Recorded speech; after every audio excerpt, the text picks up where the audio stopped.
BB van RTV NOF, het is de Artiestdij. Wij doen een verslag van iedereen zijn Artiestdij, hoe iedereen dat beleeft. Ja.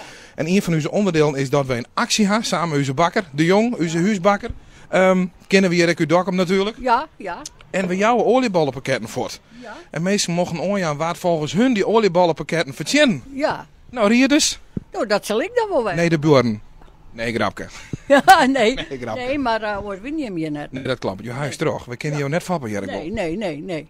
En we hebben een mailtje kregen die inderdaad hoe jou gaat. Ja. En daar is die een heel lang verhaal in. Een heel mooi verhaal.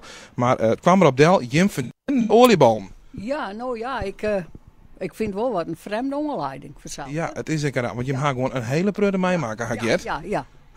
Kun je een tipje van de sluier oplichten? Want het is eigenlijk heel actueel weer op het moment. Nou, ik zeg, ja, dat is het laatste wat we beleefd hebben. Ja. Maar ik heb heel wat beleefd in mijn leven. En ja, het had een boek wie daar zo'n je zei, het is wat te oerdreun. Ja, waarom is het dan te oerdreun? Nou, ik heb mij 8 jaar is toen staan, mijn ongeluk.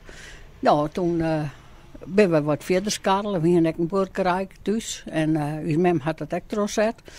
Een pluimveebedrijf, hè?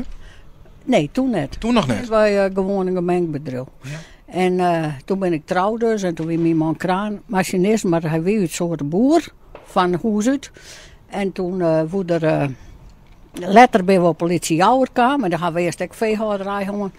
En toen is mijn man maar 51 jaar staan. En toen hadden we een gemengd bedrijf met hen en kei. Ja. En toen is mijn zoon, mijn 16 jaar, die was toen op MTS. Die moest al mij dan in het bedrijf? Ja, die had mij rijden, om zo maar te zeggen. Ja. Mij en mij werken, dat hebben we trots gezet. En nu had er het correct, zat er het havel, hij is biologisch nu. En nu had er in Jelje 2 keer voelpest gewoon. Nou, ik hoop dat je nog een prut en dan dwang kennen.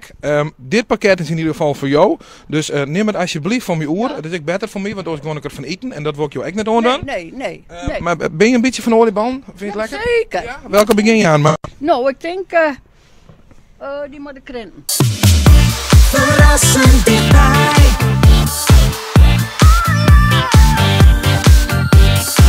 RTV